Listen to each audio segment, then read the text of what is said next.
Hey guys, what's up? It's me, Thomas. Today we're back here with Game Theory. Well, here's one of mine. This one's on Garten of Banban Chapter 6. Welcome to your nightmare. So, Banban again, huh? Oh boy. This is gonna be an interesting one, so let's go check it out. Be sure to like, subscribe for more. Hope you enjoy. Let me know guys think of the theory. Here we go. Yep, friends, you're not seeing things. The first video I'm doing as my final round of host on this channel is on Garten of effin' Banban. What sort of darkest timeline are we operating off of here? No, stop it. If I have 9 theories left before I hand things over to Tom, we are bringing back the classic intro. Oh.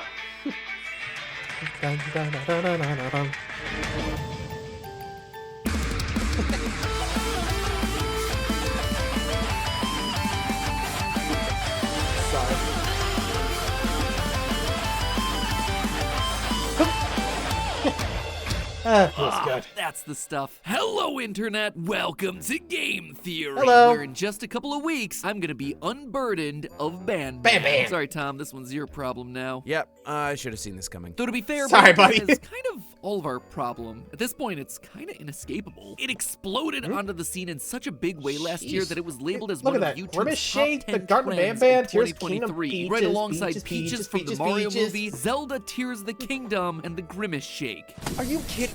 God, you just got the month wrong. Not okay. This is from a different month. Okay, the answer for this round is Garten of Banban. And yet, here we stand, at the 1-year anniversary of the first Garten of Banban game with the latest installment just released. So I guess we're just gonna talk about it until Poppy comes out, which will probably be a lot better. After what feels like an eternity for this franchise, let me check my notes, 4 months, the 5th installment of this game series dropped, naturally titled Garten of Banban 6. And relative to the rest of the series, episode 6 is pretty tame. Episode 4 ended with a jester named Bitter Giggle making Queen Bouncelia laugh, causing her giant kangaroo pouch to erupt into a sky beam which released the Naughty Ones. Episode 6 deals with the fallout of all those words I just said, where we have to face the leader of the Naughty Ones, Sir Dadadoo, using his mind control powers to take over the other mascots of the kindergarten. Oh, and we also get hit by a bus several times. Wasn't this a game about looking for our lost kid in a kindergarten? Whatever happened to that? But Yeah, here's the that thing, go? for as much as I joke about this game being lol so random, the Euphoric brothers are smart. As we talked about in a previous theory, skipping the 5th installment was actually a big brain move on their part, in both the marketing and storytelling departments. And it showed me that there's actual thought and attention put into the way that this thing's being structured. And it was that realization that got me to go back and rethink all the insane things that this game throws at us. And of all the ridiculous, over-the-top, what the heck were they thinking moments in this game, none can compare to the dream sequences that we've been getting since Chapter 3.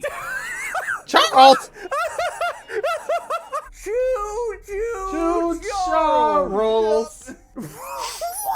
Yeah, these insane fever dreams of storytelling, talking about beaches and featuring cameos from other indie franchises, these seem to have more method to their madness than any of us gave them credit for. I mean, when the Euphoric Brothers' main goal seems to be pumping out as many games as possible, as quickly as possible, it's weird for them to purposely spend a lot of time putting these things into games just for the lulz, which means that they have to be important for some reason, right? So what are these dream sequences, really? Why are we being shown them? And can they potentially reveal the solution to the kindergarten's largest mystery? I believe the answer is yes. And today, I'm gonna prove it to you. So before we figure out what So this is gonna be a big one, because I mean, dream sequences are usually just well, random hodgepodge of whatever the author wants. But here, apparently they got some lore behind them. So I'm actually kind of curious to see where this goes. So, well, I'm guessing there's supposed to be like an analogy for something, but to who? I don't know. I mean, wasn't there like a talk that, you know, the trying to find the right word. Sorry, I just lost my train of thought, but I think you know what's up, but let's go. what exactly is going on here, we first need to remember what exactly these things are. In every instance, we're shown these dreams by the giant jellyfish Stinger Flynn. This guy's been a bit of a question mark the entire series. Is he good? Is he bad? It's not exactly clear. When we first meet him in Chapter 3, he basically tells us to give up on our quest to find our lost child because he's cooked up a scheme to get him and all the other children out of the facility safely. He tells us he's gonna show us something that's gonna totally convince us to stop looking for our kid, and instead he takes us into the first dream sequence where we're on a deserted island alongside him talking about his lack of a tan. I have never had actual sun rays touch my skin. Can you imagine that?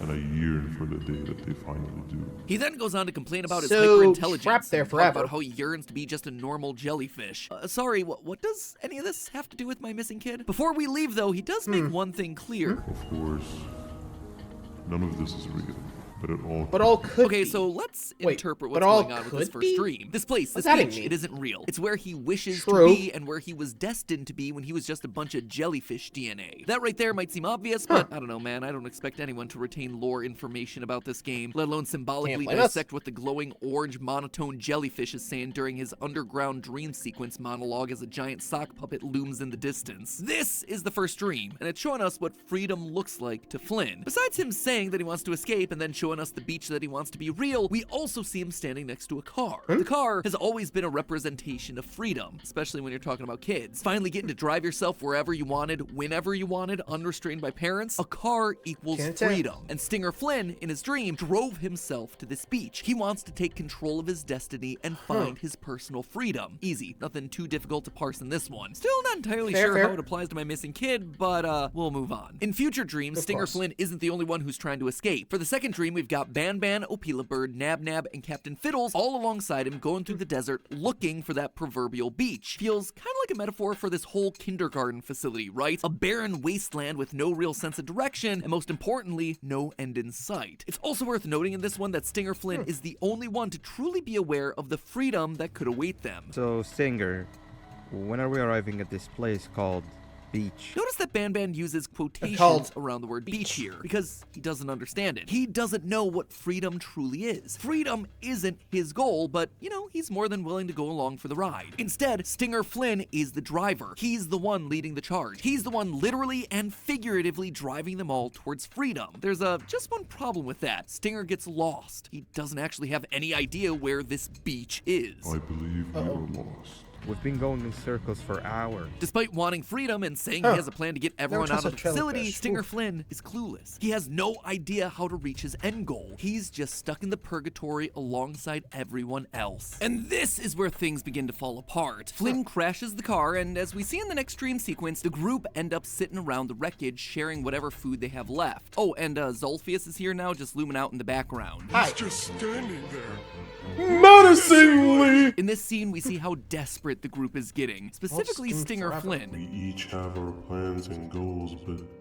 at the end of the day, it doesn't really matter. He's basically ready to give up. That is, until a surprise guest shows up. Choo Choo Choo-choo Charles! Charles? And while the Charles cameo itself feels unbelievably random, the actions that the other characters take, they don't. Stinger decides to capture a rescued Banban. Nab Nab, meanwhile, confronts the train head-on to protect everyone. This is actually a series of events that we see repeat again in the dream sequence from Chapter 6. We see the crew all waiting for a bus to take them to the beach, only for Captain Fiddles to be kidnapped by a different bus. Nab Nab tries to go after him and is hit by a third bus, leaving the rest of the gang stranded, only for us to then be hit by a fourth bus. What's important to note in this bizarre sequence is Nab Nab's action. In both dreams, he runs in and tries to protect the other mascots. And what do we see at the end of Chapter 6? Banban in trouble at the hands of Sir Dadadoo and Nab Nab stepping in to protect him all. Well, I say he stepped in. If I'm being thorough, I would say that he was injected with the chemical Givanium and yeeted away, at which point he transforms into a giant Dark Souls boss and tears the naughty ones away, only to then lose and fall under the group mind control spell. So really, all of that is what we saw in the dream sequence coming true. Nab Nab stepping in to help, but ultimately getting hurt in the process. And you see, this is where the pieces started to click into place for me. If Nab Nab's fate from the dream came true, what other clues can we get from these things? Well, throughout the game, we've been collecting. But sometimes I don't even know why they chose Choo Choo Charles. Honestly, I feel like there was like a connection there, but hard to say. What do you guys think? Is there a connection between Banban and Charles that we don't know about? I mean, it was there, so could be? Something tells me Charles is definitely representative of something. Could be like Dan Dan or Dad, or you know what I mean, right? The evil guy from part 6. Think about it. Could be, but hard to say. Well, I'm not too sure the connection between that and Charles. You know, I mean, one hand it's a demon presenting a train, and the other, well, you know, could be a story of possession and there's an evil entity? I mean, we did see that with the naughty ones, so maybe there's something else? Again, hard to say, but let's see what else is going on.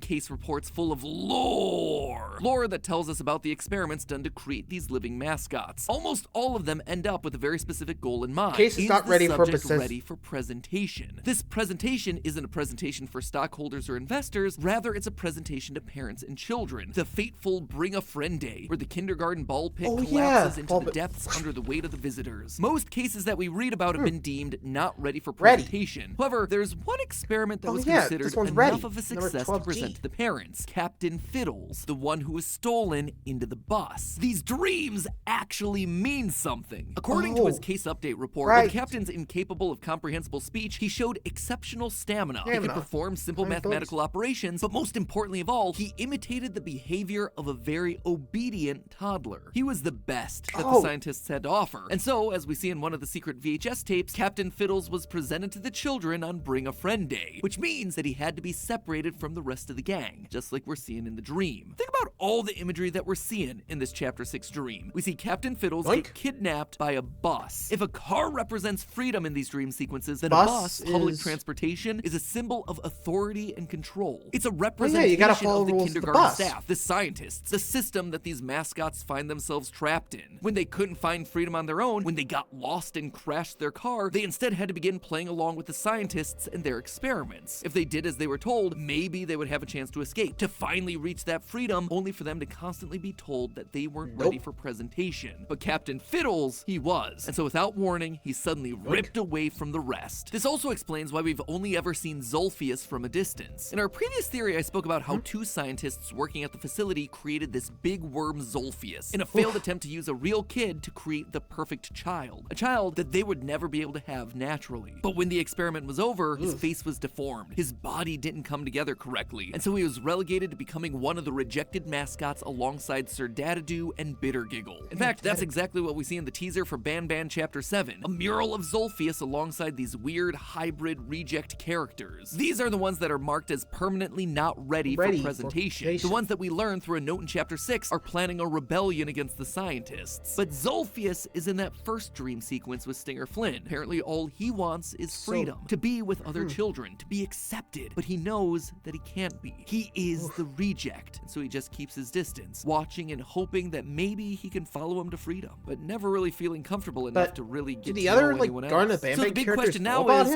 why is Stinger Flynn showing us this? And also, why did we just get hit by a bus? Well, remember, in the game, we're playing as a parent that's trying to recover our lost child. And yet, at every turn, Stinger Flynn is quick to remind us that we're making a bad decision and that we should probably go home. I wanted to let you know that this is all happening because of you. I would be free of my shackles, and everyone you hurt would not have been hurt. Because wait, are we one of the your scientists? foolish decisions, we are even less likely now to ever get back to the children. Our stubbornness, our ceaseless quest to find our child, it's hurting everyone around us. And in Stinger's mind, will ultimately be futile. It's the exact same thing that we're seeing in the dream sequences. Stinger Flynn has a goal of freedom that he's relentlessly pursuing, and it looks like he's hurting his friends. Banban's in trouble. They're getting kidnapped. They're getting hit by buses. It's also clear that trying to recover the kidnapped Captain Fiddles immediately gets Nab injured. Apparently, those who try to recover others in this world are ultimately struck down. Basically, we're on a collision course with ourselves. We're destroying everyone and everything around us in this relentless pursuit of this one thing, hence why this bus hits us at the end of the dream. The dream also shows us the evolution of Banban and Stinger Flynn's relationship. Throughout the series, it's clear that Banban and Stinger aren't exactly friends. In fact, during Chapter 3, Stinger Flynn gets mad at us for even working with Banban to find our missing kid. But as Flynn keeps showing us more and more of these visions of past events, it's clear that he and Banban used to be friends. At least friendly enough for Flynn to have brought Banban along on his little escape plan in the first place. But as things get worse and worse, we see the deterioration of their relationship. They are arguing non-stop. You had one job and you messed that up somehow. If Shabu Josh was here, he would have loved those vegetables. I am pretty content that he's not gracing us with his irritating presence. Why do you hate him so much? It gets so bad that Banban decides that he doesn't even want the freedom that Flynn is offering anymore. Why are we even doing all of this? I don't want to go to the beach anymore.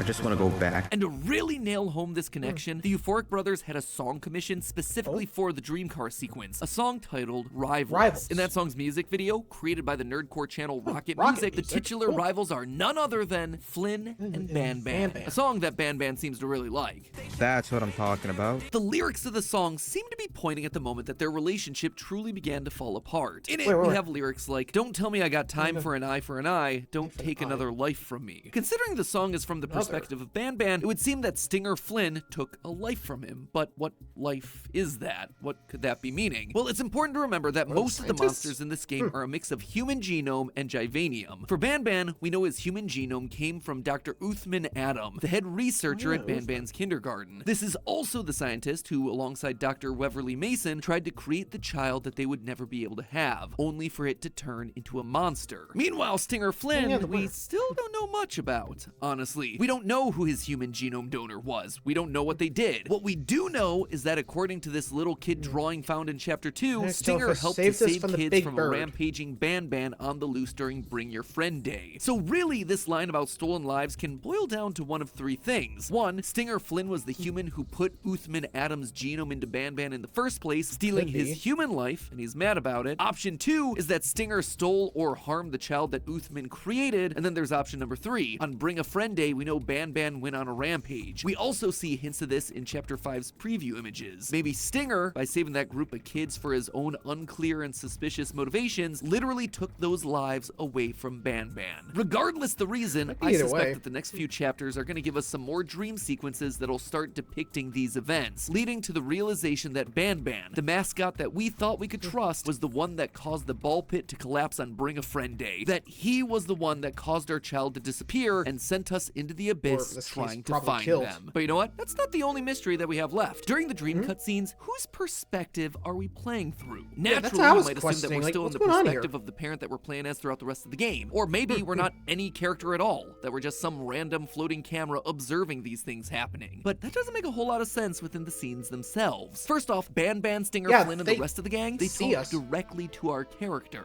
Hey, you. You're finally awake. You sure are a sleepy fellow. Agreed. Morning, sleepy fellow. We are a part of these dreams. We're watching this from the perspective of someone in the gang. So then, who are we? My first thought was that perhaps we're Jumbo Josh, but I was able to rule that one out pretty quickly thanks to this line from the they mentioned Josh didn't come out. Man, if Jumbo Josh was here, he would have loved those vegetables. The next possibility was Bambolina, but that one was also quickly shot down. Finally, you're waking up. Yep, I was getting really bored, and that fellow over there isn't much of a talker. If Bambolina was really part of Stinger Flynn's escape crew, then she would obviously know that Nab Nab is not a talker. Banban wouldn't be needing to give her this sort of information, which means that whoever we are, we're someone new. We're someone who doesn't know this group all that well, and that's shockingly rare to come by. I mean, almost all the characters that we've met so far have known each other, or at least have known about each other in some form. Toadster in Chapter 4 even has a poster of every character, including the Chapter 7 character Syringian, who we still haven't met in the games yet. Everyone knows everyone, except for maybe one. There is one character that has been kept a secret this whole time. The one we also suspect was at Bring a Friend Day with Banban, the perfect child. This child was purposely kept hidden, not just from the experiments, but from everyone. Quote from one of the lore documents. We have to turn it back around if we want our little secret down in the basement to stay a secret. Eventually, the child was thrown into the mix with the other mascots because a follow-up note says, not to mention how dangerous it is to keep them around all those other monstrosities. This child has been with Banban and his crew for a while, which is why it makes sense for him to be traveling with the rest of the group in these dream sequences. And this then seems to point to the crux of this whole game franchise. At its core, it isn't about purple kangaroos or spider blobs or pancreae, whatever the plural is. It's about family. The love of two scientists desperate for a child. The love of one parent searching for her lost kid. And it's about the tragedy that comes when you're separated from those children. Stinger Flynn potentially takes away Banban's kid on Bring a Friend Day, sending him into a rampage. This then prompts the overstuffed ball pit to collapse, leading to the catastrophic situation in which our character finds herself. So laugh all you want about the weird, veiny mascots with dumb names and stiff animations. At its core, this is a human story told through weird, esoteric dream sequences, poorly written text documents, and monotone monologues. But if you manage to get through all of that and the strange and often boring gameplay, underneath you have something beautiful. Or you know, maybe not beautiful, but at the very least it's interesting. Or if not interesting, at the very least you have yourself a theory. A game theory. Thanks for watching. Yeah. Whoa. Honestly, I'm still trying to figure out what the heck happened there. Well, anyway, thanks for watching, guys, and until next time, let's cut for more. I'll see you guys for the next theory. Good night.